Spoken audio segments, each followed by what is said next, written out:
Hey everyone, and welcome back to the latest explainer in our series dedicated to making you absolute experts on denim and jeans. Now, as professionals working right here in the heart of a denim company, you guys literally live and breathe this fabric, right? You know, the washes, the fits, the weights, the latest trends, the whole shebang. But today, we're actually going to take a step back from the design studio and we're heading straight into the workshop. We're going to completely deconstruct the true engineering origin story of a piece of hardware you work with every single day, the humble rivet. We're going to look at it not as a fashion statement, but as a brilliant mechanical solution to a very specific, real-world structural problem.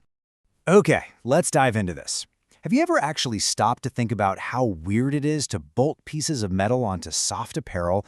I mean, when you strip away a century and a half of fashion history and just look at it as a pure engineering puzzle, putting metal on a pair of trousers seems entirely counterintuitive. Metal is rigid, it's cold, it's heavy, whereas fabric is soft, flexible, and light. So why do it? Well, to understand this mechanical mystery, we have to travel back to the early 1870s and meet the people who actually solved it. So, let's start with part one, the men behind the metal. When most people outside our industry think of the origin of jeans, they usually picture one man, right? Levi Strauss, striking it rich during the gold rush by inventing the blue jean all by himself. But as experts, you know history is rarely that simple. The true story is actually about a vital partnership between two men who were entering the garment world from entirely different yet perfectly complementary positions. And this brilliantly illustrates the dynamic of that partnership. On one side, you have Jacob Davis. He was born in Riga in 1831, immigrated to the US, and by the early 1870s, he was working as a tailor in Reno, Nevada. But here's the thing, Davis wasn't just hemming trousers, he was a heavy goods maker. He dealt with incredibly sturdy fabrics and hardware to create tents, wagon covers, and horse blankets. He really understood how materials behave under extreme stress. Then on the other side, you have Levi Strauss, his fabric supplier. Strauss had arrived in San Francisco in 1853 and built a massive, highly successful wholesale dry goods business. Now, Strauss was not a tailor, he was a merchant. He had the capital, the massive distribution network, and the access to raw cloth. So Davis had the hands-on garment expertise for sure, but to take a great idea and make it spread like wildfire to the masses, he desperately needed the infrastructure that Strauss had built. But where did the idea actually come from? Well, if you ask the general public, they might confidently tell you this popular myth about a rough-and-tumble miner named Alkali Ike, who kept destroying his pockets. Aside from being a pretty terrible name, it's pure exaggeration. The Levi Strauss & Company archives tell a much more grounded reality. The surviving historical evidence points directly to a woman who approached Jacob Davis simply asking him to make a pair of durable work trousers for her husband. She just needed something that wouldn't literally fall apart under heavy physical labor. It really just goes to show, the most revolutionary designs often start with a simple, everyday customer complaint. Moving right along to part two, anatomy of a ripped pocket. To give this customer what she desperately wanted, Davis had to confront a very specific mechanical failure. This wasn't about making a prettier pant. It was about stopping a garment from self-destructing while being worn. Let's really deconstruct the physics of a torn pocket here. Step 1. A wearer pushes a hand into the pocket, or maybe heavily loads it with tools. Step 2. All that kinetic force doesn't just distribute evenly across the fabric. It concentrates incredibly heavily at the very ends of the pocket opening. Step 3. The sewing thread just completely fails before the fabric does. And this is an absolutely critical distinction for anyone working in garment construction today. Using strong, heavy denim did not fix this problem.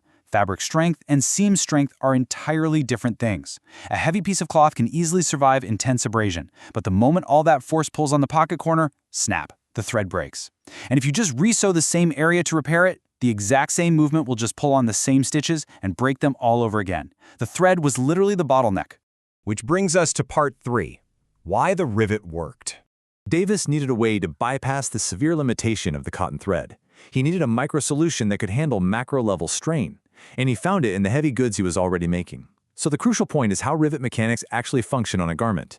Davis took a small metal rivet and passed it through the layers of cloth right at the end of the pocket opening. When the rivet was headed, it clamped those pieces of fabric tightly together. This ingeniously transferred the physical load away from the vulnerable sewing thread and directly into a solid metal fastening, right at the exact point where the strain was concentrated. It was a technique Davis was already using to reinforce his horse blankets, and honestly, applying it to trousers was a stroke of absolute genius. Now, it's important to note, Davis didn't just cover the pants in metal like a suit of armor. The true engineering brilliance was in the targeting. The original patent drawing shows these rivets placed specifically at the ends of the pocket openings. Early riveted trousers also utilized this metal reinforcement at a few other highly strained points, like the base of the button fly. It was an incredibly elegant, minimalistic intervention, just enough metal to solve the problem, placed exactly where the math demanded it. All right, let's jump to part 4, the 1873 patent partnership. Davis knew immediately that this was a highly commercial product, a real game changer. But securing a 19th century patent required serious money and a savvy business partner.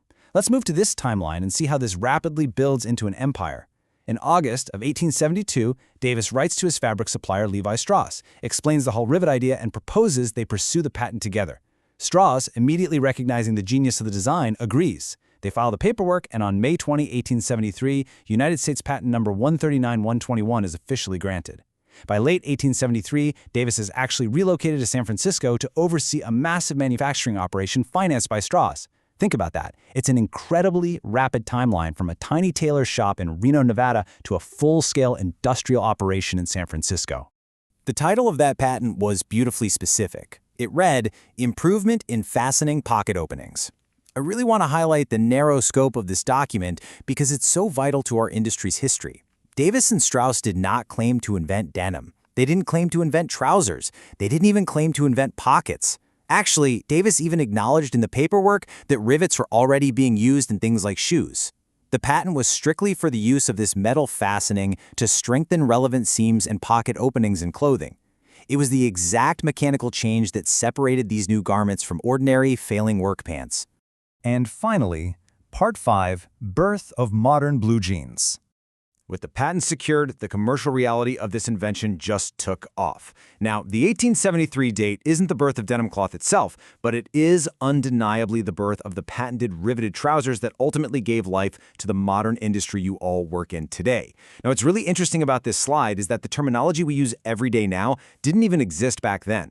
When production started immediately following the patent, Levi Strauss & Company didn't call them blue jeans. They were called waist overalls. And they weren't just making them in blue denim either. They were heavily manufacturing them in a brown duck canvas. Furthermore, they were marketed strictly as practical work clothing.